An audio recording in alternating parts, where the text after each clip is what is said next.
Hi friends, ಎಲ್ಲರಿಗೂ ನಮಸ್ಕಾರ. ಇವತ್ತಿನೊಂದು ವಿಡಿಯೋಗೆ ಸ್ವಾಗತ. ಇವತ್ತಿನೊಂದು ವಿಡಿಯೋದಲ್ಲಿ ನಾನು CNG ಗಾಡಿ ಜೊತೆ ಇದ್ದೀನಿ.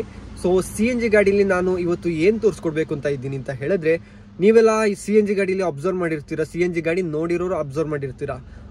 ಏನು ಅಬ್ಸರ್ವ್ ಮಾಡಿರ್ತೀರಾ ಅಂತ ಹೇಳಿದ್ರೆ, ಫ್ಯೂಲ್ ಕ್ಯಾಪ್ ಓಪನ್ ಮಾಡಿದ್ರೆ ಆಟೋಮೆಟಿಕ್ ಗಾಡಿ ಆಫ್ ಆಗುವಂಥ ಸಿಸ್ಟಮ್ನ ಕೊಟ್ಟಿದ್ದಾರೆ. ಈ ಒಂದು ಸಿಸ್ಟಮ್ ಯಾಕೆ ಕೊಟ್ಟಿದ್ದಾರೆ ಮತ್ತು ಇದರ ಉಪಯೋಗ ಏನು, ಇದ್ರ ಕೆಲಸ ಏನು, ಅದರ ಬಗ್ಗೆ ಒಂದು ತಿಳಿಸ್ಕೊಡೋಣ ಅಂತ ಹೇಳಿ ಈ ಒಂದು ವಿಡಿಯೋನ ಮಾಡ್ತಾ ಇದ್ದೀನಿ. ಈ ವಿಡಿಯೋನ ಶುರು ಮಾಡೋಕ್ಕೂ ಮುಂಚೆ ನನ್ನ ಚಾನಲ್ನ ಫಸ್ಟ್ ಟೈಮ್ ನೋಡ್ತಾ ಇದ್ದೀರಾ ಅಂತ ಹೇಳಿದ್ರೆ ನನ್ನ ಚಾನಲ್ನ ಸಬ್ಸ್ಕ್ರೈಬ್ ಮಾಡ್ಕೊಳ್ಳಿ, ಶೇರ್ ಮಾಡಿ ಅಂತ ಹೇಳ್ತಾ, ಈ ಒಂದು ವಿಡಿಯೋ ನಿಮಗೆ ಯೂಸ್ಫುಲ್ ಅಂತ ಅನ್ಸಿದ್ರೆ ಲೈಕ್ ಕೂಡ ಕೊಡಿ ಅಂತ ಹೇಳ್ತಾ ಈ ವಿಡಿಯೋನ ಸ್ಟಾರ್ಟ್ ಮಾಡ್ತಾ ಇದ್ದೀನಿ. ಬನ್ನಿ. ಸೊ ಮೊದಲಿಗೆ ಗಾಡಿ ಆಫ್ ಅಲ್ಲಿದೆ. ಸೊ ಗಾಡಿನ ಆನ್ ಮಾಡಿಬಿಡೋಣ.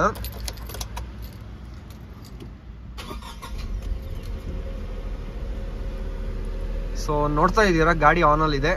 ಸೊ ಇದು RPM, ಇದು ಗಾಡಿ ಸ್ಟಾರ್ಟ್ ಆಗಿದ್ದಾಗ RPM ಏನಿದೆ ರೈಸ್ ಆಗುತ್ತೆ ಆ ಒಂದು ನೋಡಿ, ರೈಸ್ ಕೊಡ್ತೀನಿ. ಸೊ ನೋಡಿದ್ರಲ್ಲ, ಸೊ ಇದು ಮಿಡ್ ವರ್ಷನ್ ಗಾಡಿ ಆಗಿರುತ್ತೆ. ಸೊ ನಾನೀಗ ಮಿಡ್ ವರ್ಷನ್ ಟಾಪ್ ಎಂಡ್ ಅದ್ರ ಬಗ್ಗೆ ಮಾಡ್ತಾ ಇಲ್ಲ. ಸೊ ನಿಮ್ಗೀಗ ಇಲ್ಲಿ ಫ್ಯೂಲ್ ಲಿಡ್ ಓಪನ್ ಮಾಡಿ ತೋರಿಸ್ತೀನಿ. ಈಗ ನಾನು ಇಲ್ಲಿ ಓಪನ್ ಮಾಡಿದ ತಕ್ಷಣ ಆಟೋಮೆಟಿಕ್ ಗಾಡಿ ಆಫ್ ಆಗುತ್ತೆ, ನೋಡ್ಬೋದು. ಸೊ ಕೀ ಜಾಗನ ಮುಟ್ಟಲ್ಲ, ಇಲ್ಲಿ ಗಾಡಿ ನೀವು ನೋಡ್ಕೋಬೋದು, ಆಟೋಮೆಟಿಕ್ ಆಫ್ ಆಯಿತು. ಸೊ ಈ ಒಂದು ಆಪ್ಷನ್ ಮತ್ತು ಈ ಒಂದು ಸಿಸ್ಟಮ್ನ ಯಾಕೆ ಕೊಟ್ಟಿದ್ದಾರೆ ಅನ್ನೋದು, ಸೊ ಇಲ್ಲಿ ನೀವು ನೋಡ್ತಾ ಇರ್ಬೋದು, ಫ್ಯೂಲ್ ಲಿಡ್ ಓಪನ್ ಆದ ತಕ್ಷಣವೇ CNGದು ಇದು ತೋರಿಸ್ತಾ ಇದೆ, ವಾರ್ನಿಂಗ್ ತೋರಿಸ್ತಾ ಇದೆ. ಯಾಕೆ ಅಂತ ಹೇಳಿದ್ರೆ, CNG ಇದು ಫ್ಯೂಲ್ ಲಿಡ್ ಓಪನ್ ಆಗಿದೆ ಅಂದರೆ CNG ಟಾಪ್ ಮಾಡುವಂಥ ವಾಲ್ ಓಪನ್ ಆಗಿದೆ ಅನ್ನೋಂಥ ಒಂದು ಸಿಗ್ನಲ್ ತೋರಿಸ್ತಾ ಇದೆ. ಜೊತೆಗೆ ಗಾಡಿ ಕೂಡ ಆಫ್ ಆಗಿದೆ. ಇದು ಬಂದ್ಬಿಟ್ಟು ಫ್ಯೂಲ್ ಕ್ಯಾಪ್ ಓಪನ್ ಆದರೆ ಮಾತ್ರ ಆಫ್ ಆಗುವಂಥದ್ದು. ಯಾಕೆ ಕೊಟ್ಟಿದ್ದಾರೆ ಅಂತ ಹೇಳಿದ್ರೆ, ನೀವೀಗ ಇಲ್ಲಿ ನೋಡ್ತಾ ಇರೋ ಥರನೇ ಇಲ್ಲೊಂದು ಬಟನ್ ಸಿಸ್ಟಮ್ ಕೊಟ್ಟಿದ್ದಾರೆ, ನೋಡ್ಬೋದು. ಸೊ ಈ ಬಟನ್ ಪ್ರೆಸ್ ಆಗಿದ್ರೆ ಗಾಡಿ ರನ್ನಿಂಗಲ್ಲಿರುತ್ತೆ. ಈ ಬಟನ್ ಓಪನ್ ಆಯಿತು ಅಂದರೆ ರಿಟರ್ನ್ ಬಂತು ಅಂತ ಹೇಳಿದ್ರೆ ಆಟೋಮೆಟಿಕ್ ಗಾಡಿ ಆಫ್ ಆಗುತ್ತೆ. ಸೊ ಈ ಒಂದು ಪ್ಲೇಟ್ ಏನು ಕೊಟ್ಟಿದ್ದಾರೆ, ಈ ಒಂದು ಪ್ಲೇಟ್ ಪ್ರೆಸ್ ಮಾಡುತ್ತೆ.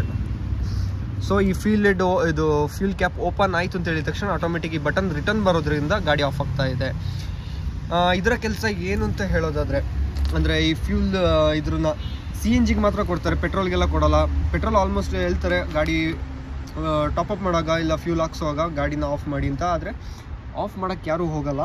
ಸೊ ಇದು CNGಲಿ ಕೂಡ ನೀವು ಆ ಥರ ಮಾಡ್ತೀರಾ, ರೂಲ್ಸ್ನ ಫಾಲೋ ಮಾಡಲ್ಲ ಅನ್ನೋ ಒಂದು ರೀಸನ್ಗೆ ಇಲ್ಲಿ ಈ ಬಟನ್ನ ಕೊಟ್ಟು ನೀವು ಆಫ್ ಮಾಡೋದಾದ್ರೂ ಕೂಡ ಈ ಫ್ಯೂಲ್ ಕ್ಯಾಪ್ ಓಪನ್ ಆಯಿತು ಅಂತಂದರೆ ಆಟೋಮೆಟಿಕ್ ಗಾಡಿ ಆಫ್ ಮಾಡೋಂಥ ಸಿಸ್ಟಮ್ನ ಕೊಟ್ಟಿದ್ದಾರೆ.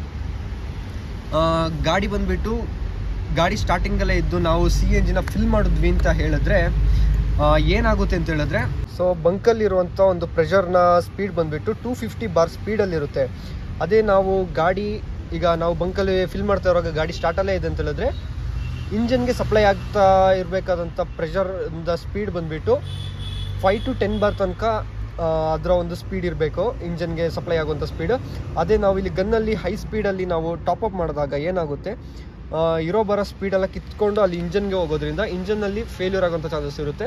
ಮತ್ತು ಆ ರೂಟಿಂಗ್ಸ್ ಎಲ್ಲ ಓವರ್ ಸ್ಪೀಡಲ್ಲಿ ಬಂದಿರೋದ್ರಿಂದ ಎಲ್ಲವನ್ನೂ ಫೇಲ್ಯೂರ್ ಆಗೋಂಥ ಚಾನ್ಸಸ್ ಇರುತ್ತೆ. ಇದರಿಂದ ಗಾಡಿಗೆ ಮತ್ತು ಇಂಜನ್ಗೆ ಎಲ್ಲಾದರೂ ತೊಂದರೆ, ಇದರಿಂದ ಆಗುವಂಥ ನಷ್ಟನ ಮತ್ತು ಪ್ರಾಬ್ಲಮ್ನ ತಡೆಯೋಕ್ಕೋಸ್ಕರ ಈ ಒಂದು ವಾಲ್ ಬಟನ್ನ ಕೊಟ್ಟಿರ್ತಾರೆ, ನೋಡ್ಬೋದು. ಈ ಒಂದು ಸಿಂಪಲ್ ಮಾಹಿತಿ. ಆದರೆ ಇದು ಎಲ್ಲಾದರೂ ಯಾರ್ದಾದ್ರು ಗಾಡೀಲಿ ಫ್ಯೂಲ್ ಕ್ಯಾಪ್ ಓಪನ್ ಆಯಿತು ಅಂತ ಹೇಳಿದ್ರು ಕೂಡ ಗಾಡಿ ಆಫ್ ಆಗ್ತಾ ಇಲ್ಲ ಅಂತ ಹೇಳಿದ್ರೆ ಖಂಡಿತವಾಗಿಯೂ ಗಾಡಿ ಆಫ್ ಮಾಡಿ, ಜೊತೆಗೆ ಇದನ್ನ ಸರಿ ಮಾಡಿಸ್ಕೊಳ್ಳೋಂಥ ಪ್ರಯತ್ನ ಪಡಿ. ಯಾಕೆ ಅಂತ ಹೇಳಿದ್ರೆ ಈ ಬಟನ್ ತುಂಬಾ ಇಂಪಾರ್ಟೆಂಟ್. ಇದರಲ್ಲಿ 250 ಬಾರಲ್ಲಿ ಪ್ರೆಷರ್ ಹೋದಾಗ ಇಂಜನ್ಗೆ ತಡ್ಕೊಳ್ಳೋಂಥ ಕೆಪಾಸಿಟಿ ಇರೋದಿಲ್ಲ.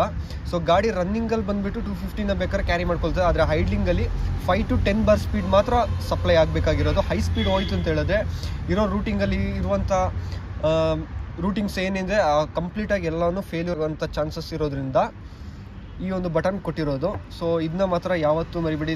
ಸ್ವಲ್ಪ ಗಾಡಿ ಹಳೇದಾಯಿತು, ಇದು ವೈರಿಂಗಲ್ಲಿ ಇಶ್ಯೂ ಆಯಿತು, ಇದು ಕೆಲಸ ಮಾಡ್ತಾ ಇಲ್ಲ, ಪರವಾಗಿಲ್ಲ ಓಡಿಸ್ತೀನಿ ಅಂತ ಹೇಳಿದ್ರೆ ಗಾಡಿ ಬಂದುಬಿಟ್ಟು ಇದರಲ್ಲಿ ಪ್ರಾಬ್ಲಮ್ಗಳಿಗೆ ನೀವೇ ಪೇಡ್ ಮಾಡಬೇಕಾಗುತ್ತೆ, ತುಂಬಾ ಖರ್ಚು ಬೀಳೋದ್ರಿಂದ. ಇದನ್ನ ಒಂದು ಸಣ್ಣ ಒಂದು ಬಟನ್ ಹಾಳಾಯಿತು ಇರಲಿ ಬಿಡಿ ಅಂತ ಮಾತ್ರ ಕೇರ್ಲೆಸ್ ಮಾಡಬೇಡಿ. ಇದನ್ನ ರೆಡಿ ಮಾಡ್ಕೊಳ್ಳೋಂಥ ಕೆಲಸ ಮಾತ್ರ ಮಾಡ್ತಾಯಿರಿ, ಆಮೇಲೆ ಚೆಕ್ ಮಾಡ್ಕೊಳ್ತಾ ಇರಿ ಅಂತ ಹೇಳ್ತಾ ಈ ಒಂದು ವಿಡಿಯೋನ ಇಲ್ಲಿಗೆ ಮುಗಿಸ್ತಾ ಇದ್ದೀನಿ.